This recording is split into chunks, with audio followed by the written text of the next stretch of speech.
સ્વામિનારાયણ હરે વચનામૃત લોયા પ્રકરણનું ત્રીજું મહાત્મ્ય જ્ઞાને સહિત નિશ્ચય વાળાનું. સ્વામિનારાયણ હરે જેને ભગવાનનો ને સંતનો મહાત્મ્ય જ્ઞાને સહિત નિશ્ચય હોય, તેથી ભગવાનને અર્થે ને સંતને અર્થે શું ન થાય.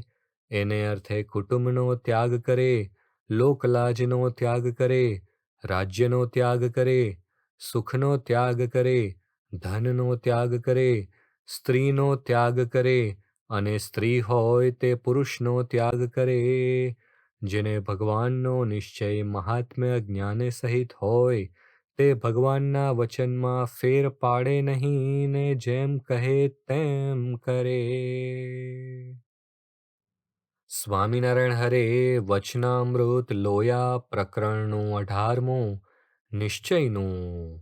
સ્વામિનારાયણ હરે આ જે વાત છે તે સૂજે તો આજ સમજો તો એટલી સમજવી છે, અને સૂજે તો 100 વર્ષે કરીને સમજો તો પણ એટલી સમજવી છે, અને આ વાત સમજીને એની દ્રઢતાની ગાંઠ પાડ્યા વિના છૂટકો નથી. માટે આ મારી વાત છે તે સર્વે હરિભક્તને યાદ રાખીને પરસ્પર કરવી, અને જ્યારે કોઈને અણસમજણે કરીને ધોખો થાય ત્યારે તેને આ વાત કરીને ચેતવી દેવો. અને આ જે અમારી વાર્તા છે તેને નિત્ય પ્રત્યે દિવસમાં એકવાર કરવી, એમ અમારી આજ્ઞા છે. તેને ભૂલશોમાં, જરૂર ભૂલશોમાં. સ્વામિનારાયણ હરે વચનામૃત ગઢડા મધ્ય પ્રકરણનું 13મું તેજનું.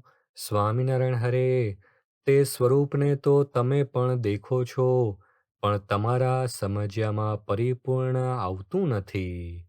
અને જ્યારે એ વાર્તા સમજ્યામાં આવશે ત્યારે પંચ વિષય કે કામ ક્રોધાદિક સ્વભાવ તે જીત્યામાં પ્રયાસ થશે નહીં, સહેજે જીતાઈ જશે.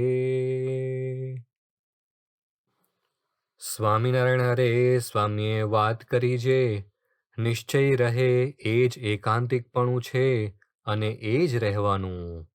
તે જેમ ચિંતામણી રહી ને બીજું ધન સર્વે ગયું, પણ કાંઈ ગયું નથી, ને ચિંતામણી ગઈ ને બીજું ધન સર્વે રહ્યું, તો પણ કાંઈ રહ્યું નહીં. તેમજ એક નિશ્ચય રહ્યો તો સર્વે રહ્યું, ને અંતે એ જ રહેવાનું છે. જોવાનું, દેખવાનું, સાંભળવાનું આ બધું સંતને વિષય જ છે. આંબાના પાન ખરી જાય, પણ આંબાનો નિશ્ચય જતો નથી, તેમ સત્પુરુષનો નિશ્ચય જવો ના જોઈએ.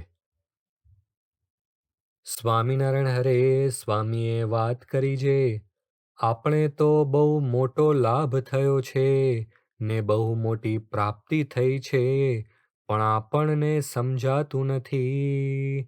તે જેમ પૃથ્વીનો રાજા હોય, તેનો છોકરો અલ્પ પદાર્થ સારું રૂએ, તેમજ આપણને મહારાજનો ને મોટા સંતનો સંબંધ થયો છે, પણ આ લોકના અલ્પ પદાર્થ ન મળે કે નાશ પામે, તેનો શોખ થાય કે તે સારું દિલગીર થવાય, તેને આ વાત સમજાતી નથી.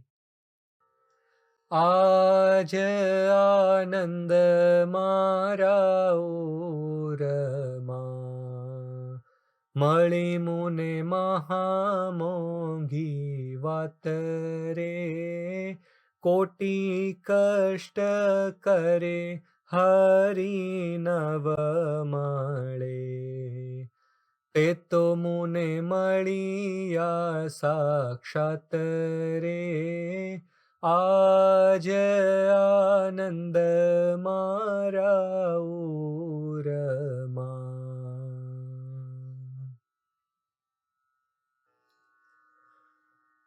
શિદને રહીએ રે કંગાલ રે સંતો, શિદને રહીએ રે કંગાલ, જ્યારે મળ્યો મહા મોટો માલ રે સંતો, શિદને રહીએ રે કંગાલ. પૂરણ બ્રહ્મ પુરુષોત્તમ પામી, ખામી ન રહી એક વાર. અમલ સહિત વાત ઓચરવી, અમલ સહિત વાત ઓચરવી, માની મન માની હાલ રે સંતો, શિદને રહીએ રે કંગાલ.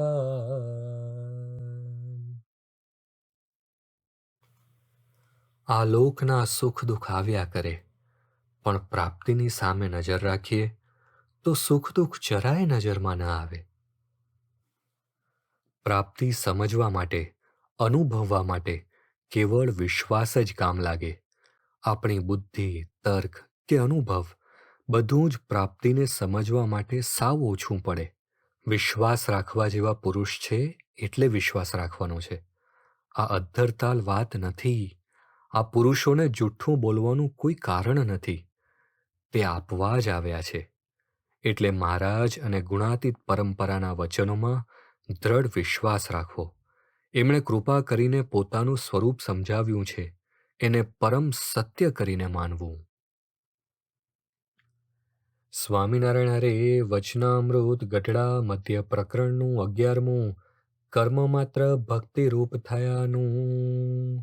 સ્વામિનારાયણ હરે જો ધર્મ, અર્થ ને કામ સંબંધી જે ફળની ઈચ્છા તેનો ત્યાગ કરીને તેના તે શુભ કર્મ જો ભગવાનની પ્રસન્નતાને અર્થે કરે તો એ જ શુભ કર્મ છે તે ભક્તિરૂપ થઈને કેવળ મોક્ષને અર્થે થાય છે.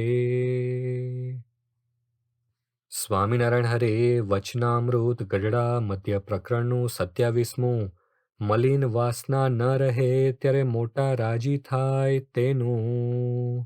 સ્વામિનારાયણ હરે જેને કલ્યાણને ઈચ્છવું તેને તો જેમ મોટા પુરુષ રાજી થાય તેમ કરવું, અને તે મોટા પુરુષ પણ ત્યારે રાજી થાય જ્યારે કોઈ પ્રકારે અંતરમાં મલિન વાસના ન રહે. સ્વામિનારાયણ હરે સ્વામીએ વાત કરી જે એક તો ભગવાનની આજ્ઞા પાળવી, અને બીજું સંતનું સ્વરૂપ સમજવું, અને ત્રીજું ભગવાનનું સ્વરૂપ સમજવું, એ ત્રણ વાતમાં ભગવાન રાજી રાજી ને રાજી છે, ને તેને ધન્ય છે ધન્ય છે ને ધન્ય છે, એ ત્રણ વાત રાખવી. અમે સંવત 1969માં શાસ્ત્રીજી મહારાજ પાસે આવ્યા. સંવત 2007માં સ્વામી ધામમાં ગયા. ત્યાં સુધી સ્વામીની એક ધારી આજ્ઞા પાળી રાજી કર્યા. શાસ્ત્રીજી મહારાજના જ મનનું ધાર્યું કર્યું છે, પણ આપણા મનનું ધાર્યું કર્યું નથી. તે સ્વામી અતિશય રાજી થયા છે, ને અત્યારે દર્શન દે છે ને સુખ આવે છે. કરીએ રાજી ઘન શ્યામ રે સંતો, કરીએ રાજી ઘન શ્યામ, તો સરે સર્વે કામ રે સંતો, કરીએ રાજી ઘન શ્યામ. મરજી જોઈ મહારાજના મનની, એમ રહીએ આઠું જામ. જેન ગમે જગદીશને જાણો, જેન ગમે જગદીશને જાણો, તેનું ન પૂછીએ નામ રે સંતો, તેનું ન પૂછીએ નામ રે સંતો, કરીએ રાજી ઘન શ્યામ. સ્વામિનારાયણ હરે વચનામૃત ગઢડા પ્રથમ પ્રકરણનું 8મું ઇન્દ્રિયોની ક્રિયાને ભગવાન અને સંતની સેવામાં રાખ્યાનું. સ્વામિનારાયણ હરે શાસ્ત્રમાં જે રીતે વિષય ભોગવ્યાનું કહ્યું છે તેવી રીતે નિયમમાં રહીને વિષયને ભોગવવા, પણ શાસ્ત્રની મર્યાદાને ઉલ્લંઘન કરીને ભોગવવા નહીં. સ્વામિનારાયણ હરે વચનામૃત ગઢડા મધ્ય પ્રકરણનું 33મું નિષ્કામી વર્તમાનનું. સ્વામિનારાયણ હરે, જેને નિષ્કામી વર્તમાન દ્રઢ હોય તો તે થકી અમે 1000 ગાઉ છેટે જઈએ તો પણ તેની પાસે જ છીએ, અને જેને તે નિષ્કામી વર્તમાનમાં કાચ્યપ છે ને તે જો અમારી પાસે રહે છે તોય પણ તે 1,00,000 ગાઉ છેટે છે, અને અમને નિષ્કામી ભક્ત હોય તેના જ હાથની કરી સેવા ગમે છે. થેલી નિયમને કામ ન કરવું, મર હોય લાભ જો લાખનો, તોય લલચાવીએ નહીં લેશ માનને, જાણીએ મવાળો કાખનો.